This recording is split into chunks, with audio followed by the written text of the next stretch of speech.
आता आपल्या आवडत्या मालिकेचे संपूर्ण भाग मालिका प्रसारित झाल्यानंतर लगेचच पाहू शकता पूर्णपणे मोफत फक्त सन नेक्स्ट वर। आई नेमकी कसली चर्चा चालली आहे कळेल का मला? खरं तर आम्हाला काय कळेल का हे आम्ही तुला विचारायला पाहिजे। आई तू विचारू शकतेस। ज्या पोराच्या तू कानपटीत मारलीस, त्याचे गाल लाल लाल केलेस आणि त्याच्या समोर बसून ही रडत होती, हा सगळा काय प्रकार आहे असं विचारते ती।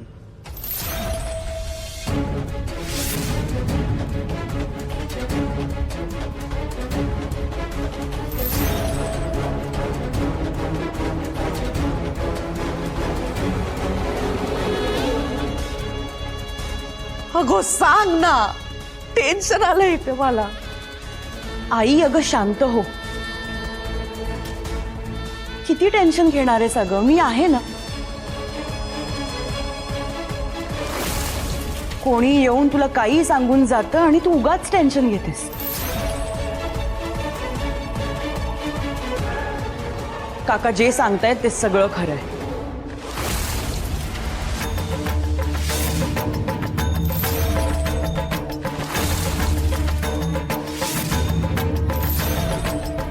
पण हे सगळं का घडलंय ह्याचं कारण फक्त मला आणि हर्षदालाच माहिती आहे।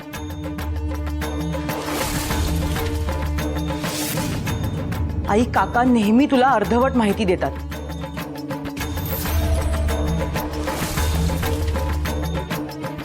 पण तू सांग सगळं। मी सांगतो ना, प्रेमाची भानगड असणार, बरोबर मा? काका तुमचं झालंय बोलून? हा,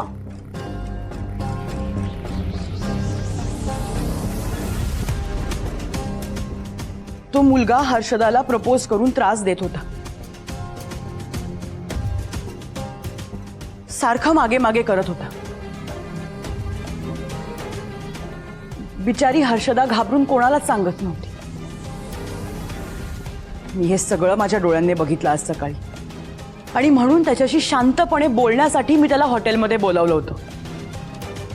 पण तिथेही तो ऐकत नव्हता आणि म्हणून मी त्याच्या कानाखाली मारली।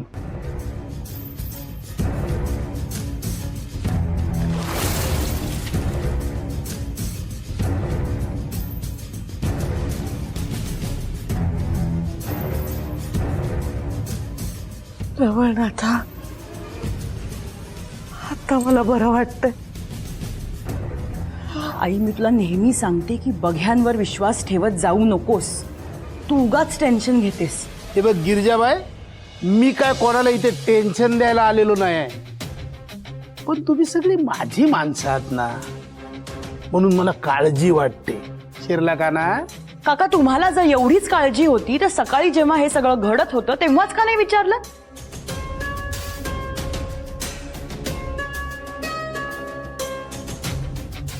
नाही तेव्हा काढता पाय घेऊन संध्याकाळी घरी येऊन विचारण्यात काहीच अर्थ नाहीये ना। गिरिजा, काका आहेत ते तुझे, त्यांचा मान ठेव। मग त्यांना पण कळलं पाहिजे की मान हवा असेल तर आपण तसं वागलं पाहिजे। आपलं वागणं चांगलं असेल ना तर मान आपोआप मिळतो। आणि काका काय हो, तुम्ही का आमच्या घराची सारखी वॉचमनगिरी करत असता?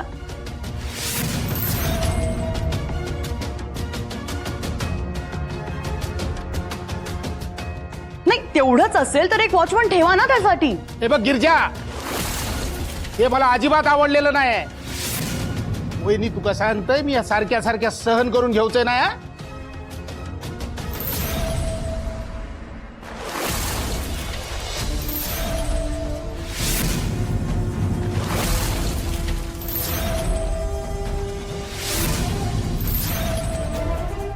गिरिजा,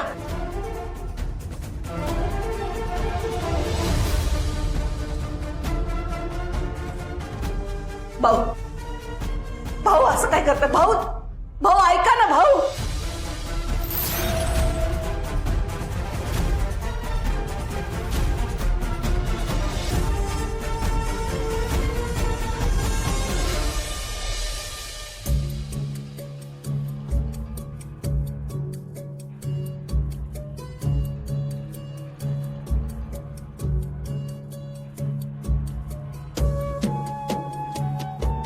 कसला विचार करताय? काय नाही, आईंनी तुम्हाला बोलवलंय. येते मी नंतर. नाही, आत्ता आत्ता माझ्यासोबत चला. आत्ता? चला. आई आई अगं आई आई काय करतेस? हर्षदा खाली आहे. गौरव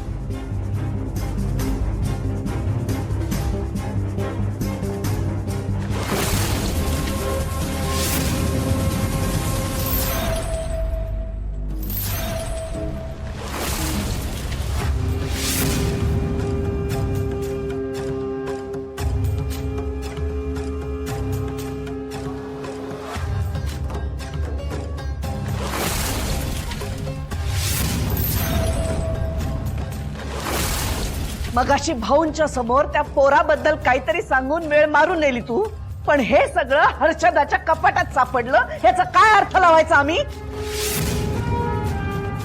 आई अगं हर्षदा आमच्या सगळ्यांची खोटं बोलत होती.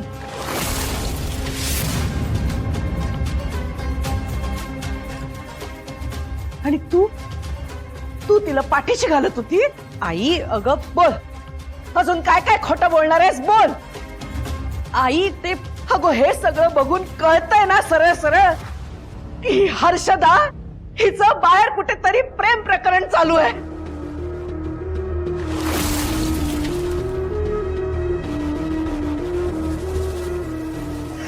कशी वागलीस का अशी? हे सगळं करताना लाज नाही वाटली तुला? अगं जनाची नाही मनाची तरी ठेवायची.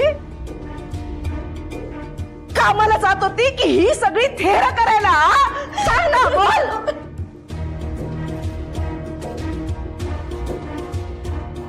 तो जो कोणी पोरगा आहे ना तो हिच्या मागे लागला नव्हता. यांची ही सगळी नाटकं चालू होती. अगं घरची परिस्थिती काय याचा जरा सुद्धा विचार मनात नाही आला तुझ्या? आता का बोलत नाहीये? वाचका बसली, बोल ना, बोल. आई थांब. अगं तिला मारून समाधान मिळणार आहे का तुला? अगं मग काय करू? घराण्याची इज्जत अशी चव्हाट्यावर आलेली बघत बसू? आपण सगळ्यांनी हिच्यासाठी काय काय केलंय याचा जरा जरी विचार मनात आणला असताना तशी वागलीच नसती. नुसती वाढली ताडासारखी, अक्कल जरा पण नाही हिला. हिचं मुस्काट फोडल्याशिवाय ना डोकं चालवलं गेलं नाही.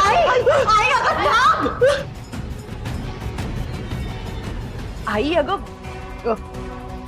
जो मुलगा हर्षदाला त्रास देत होता ना त्यानेच हे सगळं दिलंय तिला.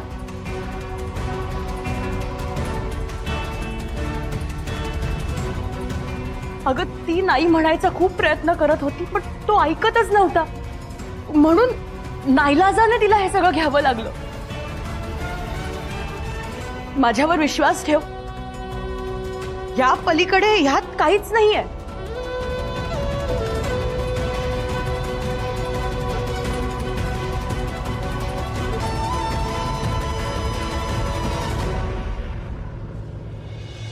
अगं आई, एक मुलगी जेव्हा आपलं घर सोडून बाहेरच्या जगात जाते ना तेव्हा प्रत्येक टप्प्यावर तिला या असल्या गोष्टींना सामोरं जावं लागतं. कित्येक जणांच्या नजरा, त्यांची बोलणी, त्यांनी दिलेला त्रास हे सगळं सहन करावं लागतं. पण महत्वाचं हे आहे की आपली हर्षदा या सगळ्या परिस्थितीत खंबीरपणे उभी राहिली आहे.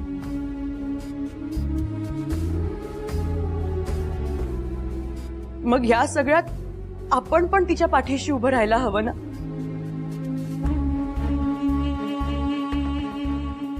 आई अगं अशी कित्येक मुलं तिच्या आयुष्यात येतील.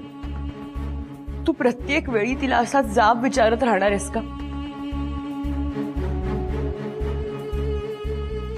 मला काळजी वाटते गोईची, म्हणून नको नको ते विचार येतात डोक्यात, म्हणून गैरसमज झाला माझा. तुझं बरोबर आहे, मी तिच्यावर विश्वास ठेवून तिला विचारायला पाहिजे होतं. माफ करा, तुला लागलं खूप. हा माफ करा. तू बस आधी बस बस इकडे ये. बस बस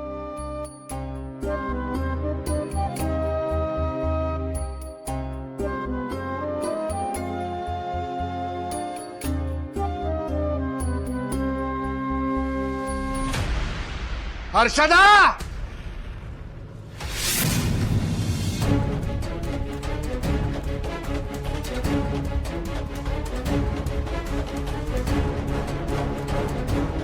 हर्षदा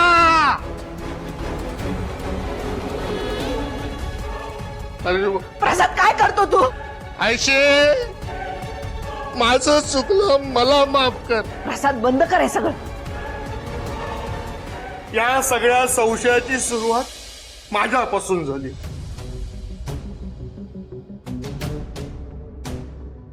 हर्षदा खर तर मी तुझी माफी मागितली पाहिजे. या मोठ्या भावाला माफ कर हर्षदा, तू मला माफ कर. जोपर्यंत तू मला माफ करत नाहीयेस ना तोपर्यंत मी तुझी माफी मागतच राहणार. तू पाय धरतो मी हर्षदा, पाय धरतो. काय करतोयस तू? बोल मला माफ केलं म्हणून बोल. हो हो केलं माफ. तू तू पाया नको पडूस.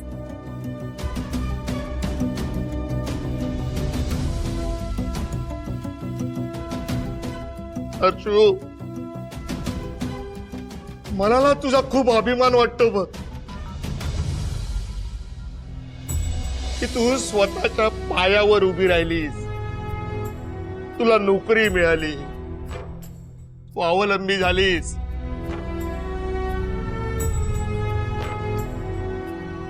आता या घराला तुझाही हातभार लागणार आहे. मी खूप खूप खुश आहे. मी खूप खुश आहे. अहो तुम्ही आज चला. भाऊ हा Arju Arju I am sorry Arju I am sorry. हो चल चल. माझी चूक आहे, माझी चूक आहे. मीच चुकलोय.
तुमची गिरिजा तुमच्याशी बोलायला आली आहे. आपल्या घरात जे काही घडतंय ते तुम्ही बघतच आहात.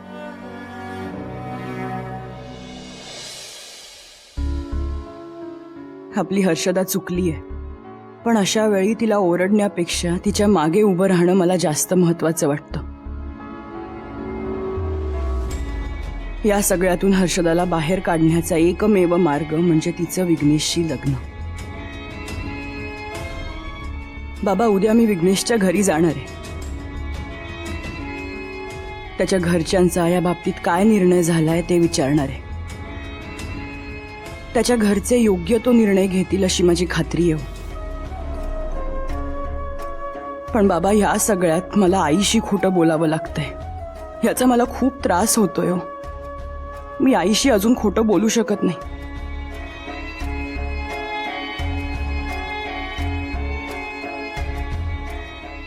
लवकरात लवकर या सगळ्यातून बाहेर पडण्याची मला शक्ती द्या. बाबा, या सगळ्यात तुम्ही माझ्या पाठीशी राहा.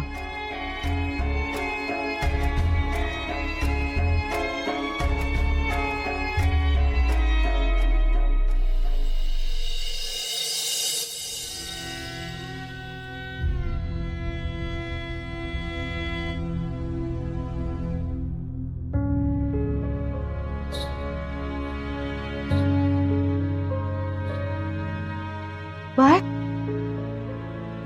काय झालं? रडते का तू? हा, काय झालं? काही नाही झालं आई. काय नाही. कसा? मी ओळखते ना तुला. तुझ्या मनात नक्की काहीतरी चाललंय. नाही तर एवढ्या रात्रीची तुझ्या बाबांच्या फोटो समोर अशी रडत नसती उभी राहिली तू. आई, अगं काही नाही झालं. बाबा स्वप्नात आले होते म्हणून इथे येऊन उभी राहिले. नक्की? मला वाटतंय तू माझ्यापासून काहीतरी लपवते. हे बघ बाय, तू या घरचा आधार आहे. अशी अस्वस्थ नको राहू. हा, जे मनात असेल ना ते बोलून टाक बाय.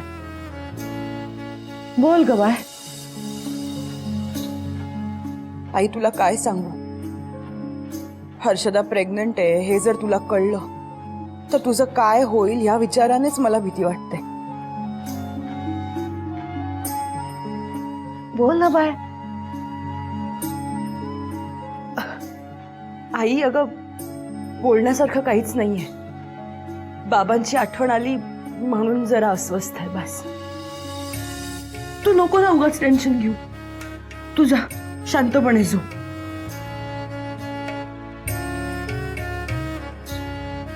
तू पण झोपा. हो.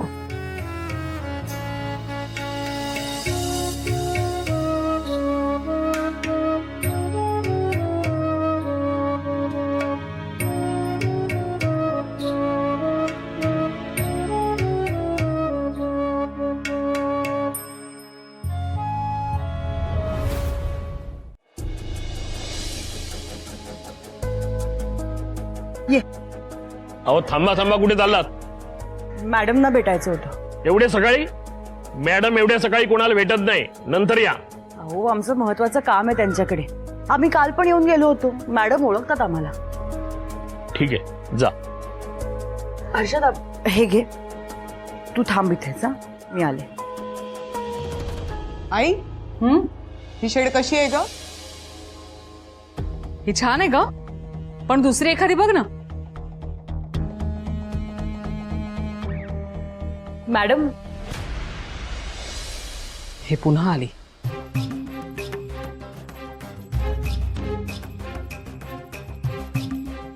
अरे गिरिजा, ये ना, ये बस बस. नाही काका, असू दे. मयुरी, तू आज जा.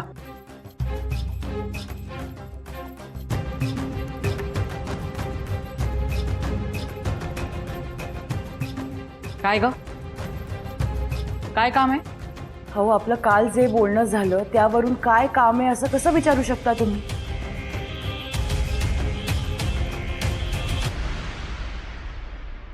हर्षदा आणि विघ्नेश बद्दल तुम्ही काय निर्णय घेतलाय ते विचारायला आले. कसला निर्णय? त्यांच्या लग्नाबद्दल तुम्ही काय ठरवलंय? तुला हा सगळा काय खेळ वाटतोय का ग? एवढा मोठा निर्णय एका दिवसात घेता येतो? जरा धीर धर. नाही, मला मान्य आहे की हा निर्णय खूप महत्वाचा आहे. तुम्ही हवा तेवढा वेळ घ्या, पण हर्षदाच्या पोटातलं बाळ ते तर फार वेळ थांबू शकत नाही ना. त्यामुळे जो काय निर्णय आहे तो आपल्याला जितक्या लवकर होऊ शकेल तितक्या लवकर घ्यावा लागणार आहे. मी काय करायचं ते तू मला सांगू नकोस. माझ्या मुलाकडून चूक झाली म्हणून मी तुझं ऐकून घेते, नाहीतर मी तुझा एक शब्द ऐकून घेतला नसता. अहो मॅडम, तुम्ही चिडू नका. खरं तर परिस्थितीनुसार मी चिडले पाहिजे.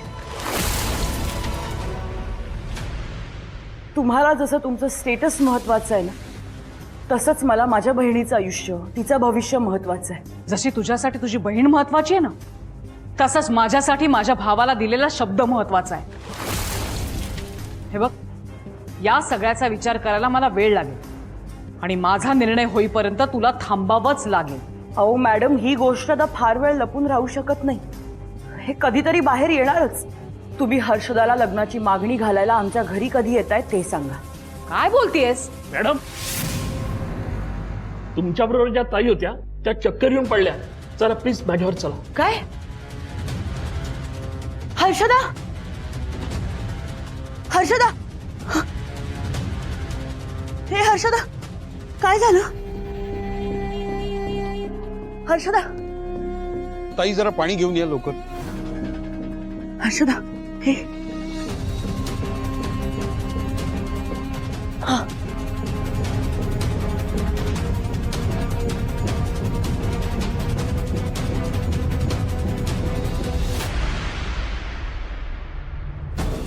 ये. काय झालं बाळा? अचानक डोळ्यासमोर अंधारी आली, मला कळलंच नाही काही. ये, उठ.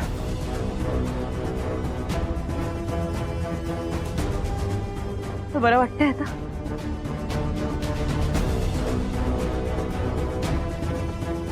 तुम्ही बघताय ना माझ्या बहिणीची काय अवस्था झाली आहे ते. तरी तुम्हाला वेळ घ्यायचा आहे, विचार करायचा आहे. मी तुम्हाला एक सांगते, येत्या 2 दिवसात आमच्या घरी या आणि हर्षदाला लग्नासाठी मागणी घाला.